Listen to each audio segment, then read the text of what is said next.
Hello everyone, my name is Kushal Tripathi and I am your mathematics educator.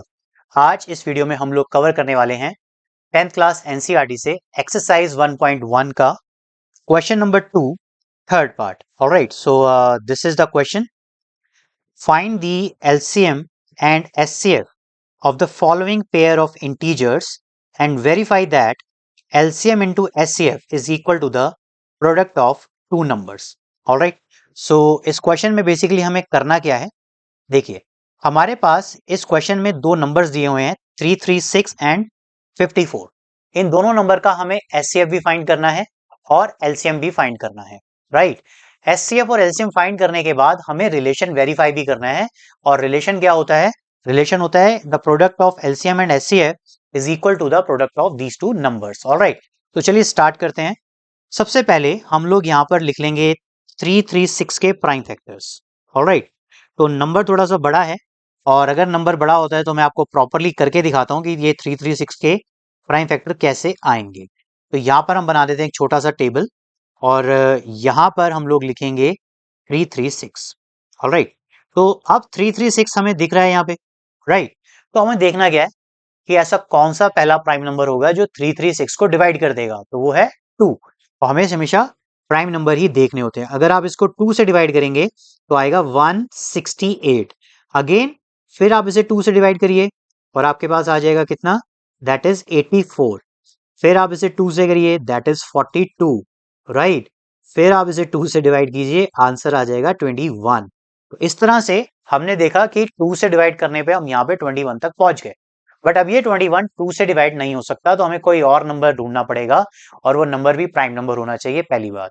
तो 21 को हमें divide करना है, तो कौन सा प्राइम नंबर हो सकता है? सबसे पहले लीस्ट ही सोचिएगा, दैट इज 3। तो अगर आप 3 से करेंगे इसको तो यहाँ पर आ जाएगा कितना, इट इज 7। और 7 तो खुद एक प्राइम नंबर है और 7 से करिए, दैट इज 1। ऑलराइट, तो इसकी हेल्प से आप क्या कह सकते हैं? आप कह सकते हैं 336 is equal to 2 raise to power 4 into 3 into 7। तो इस तरह से आपने क्या करा, 336 के प्राइम फैक्टर्स यहां पर लिख लिए हैं। राइट, अब हम क्या करेंगे? अब हम फाइंड आउट करेंगे 54 के प्राइम फैक्टर्स। तो 54 के अगर हम लोग प्राइम फैक्टर्स फाइंड करेंगे तो वही काम करते हैं। हालांकि नंबर तो बहुत छोटा है, हम डायरेक्टली भी लिख सकते थे, बट कोई बात नहीं, आपको फिर से सीखने का मौका मिलेगा। तो चलिए 54 को अगर हम लोग डिवाइड करेंगे तो सबसे पहले हम लोग करते हैं किसके साथ? 2 के साथ। तो जैसे हम इसे 2 के साथ करेंगे तो यहाँ आ जाएगा 27।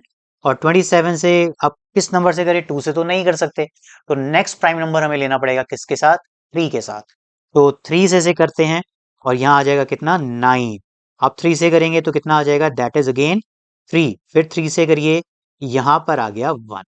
तो इसकी हेल्प से आप लिख सकते हैं 2 into 3 raise to power how much, 3।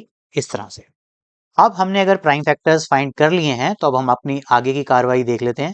तो आगे की कार्रवाई में हमें क्या करना है, ध्यान से देखने हैं इनके प्राइम फैक्टर्स। तो देखिए, जैसा कि मैंने आपको पहले भी बताया कि जब भी हम इनके प्राइम फैक्टर्स फाइंड आउट कर लेते हैं उसके बाद हमें ये देखना होता है कि ऐसा कौन सा प्राइम फैक्टर्स है जो 336 में तो है बट वो 54 के प्राइम फैक्टर्स में नहीं है। तो आप देख सकते हैं वो कौन है, 7। तो आप यहाँ पर उसको इस तरह से प्रेजेंट कर देंगे, that is 7 raise to power 0। अब इसी तरह से आप ये भी देखिए कि 54 में ऐसा कौन सा प्राइम फैक्टर है जो अवेलेबल तो है बट 336 में नहीं है। तो आप देखेंगे ऐसा कोई भी नहीं, यहाँ पे भी 2 है, यहाँ भी 2 है, यहाँ भी 3 है, यहाँ भी 3 है, यहाँ भी 7 है, यहाँ भी 7 है। बस क्वेश्चन अब बहुत सिंपल हो गया। तो अब आप क्या करेंगे, अब आप फाइंड करेंगे एचसीएफ। एचसीएफ कैसे फाइंड करना है? आप लिखिए एचसीएफ इक्वल टू 336 कॉमा 54। और हमें करना क्या होता है, हम सारे प्राइम फैक्टर्स को इस तरह से लिख देंगे 2 इंटू 3 इंटू 7। ऑलराइट, अब हम क्या करेंगे, अब हम करेंगे पावर्स को कंपेयर। हम ये देखेंगे कि यहां पर 2 की पावर कितनी है, 1, और यहां पर 2 की पावर कितनी है, 4। तो दोनों में से लीस्ट पावर कितनी होगी, 1 होगी। तो एचसीएफ जब भी हमें फाइंड करना होता है हमें हमेशा लीस्ट पावर देखनी होती है। तो यहां पर आप कह सकते हैं 2 की पावर 1 लेंगे हम। ऑलराइट, इसी तरह से यहाँ पे 3 की पावर देखिए, 3 की पावर यहाँ है 1 और यहाँ है 3 की पावर 3। तो लीस्ट पावर कौन सी होगी, 1 हो गई। तो अगेन यहाँ पर आप लिख दीजिए 1। और इसी तरह से अगर आप 7 को कंपेयर करें तो यहाँ 7 की पावर है 0, यहाँ 7 की पावर है 1। तो लीस्ट पावर कितनी हो गई, 0 हो गई। तो इसी तरह से आप कह सकते हैं HCF of these to number is 6। Alright, similarly अब हम फाइंड करेंगे LCM, बट जब हम LCM फाइंड करते हैं तो हम देखते हैं हाईएस्ट पावर, ठीक है ना। तो चलिए करके देखते हैं। जैसे हमने यहाँ लिख लिया 54, तो देखिए अगेन हम इस तरह से लिख लेंगे 2 इंटू 3 इंटू 7। ऑलराइट, अब देखिए अगेन 2 की हाईएस्ट पावर देखनी है। यहां पर अगर हम लोग देखेंगे यहाँ है 1 और यहां देखें तो कितनी है 4 है, तो हम हाईएस्ट पावर देखनी है तो हम लिख देंगे यहाँ पे 4। तो it is highest power is 4। Alright, again 3 की पावर चेक करिए, यहां पर है 1, यहां पर है 3, तो हाईएस्ट कौन होगी दोनों में से, 3 हो गई, तो आप लगा दीजिए यहाँ पे 3। 7 की हाईएस्ट पावर कितनी है, यहाँ पर है 0 और यहाँ है 1, तो आपके लिए कौन सी हो जाएगी, यहाँ पर हो जाएगी 1।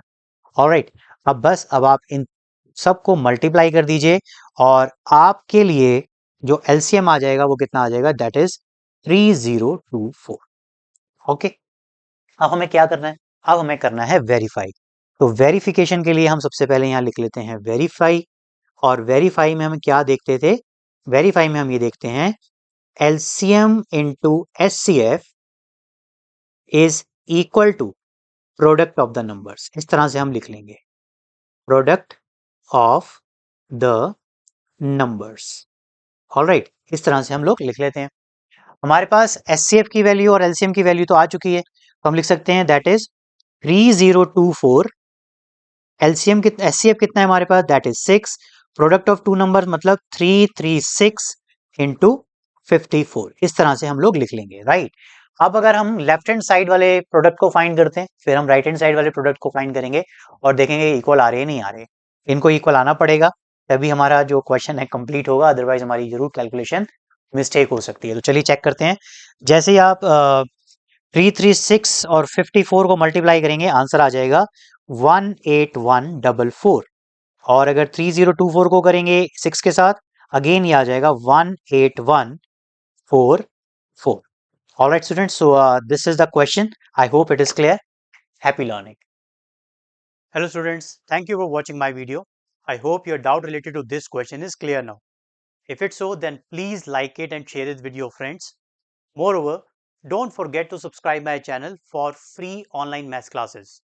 One more thing, if you are looking for a maths teacher for yourself, then contact details are in a description box. Thank you.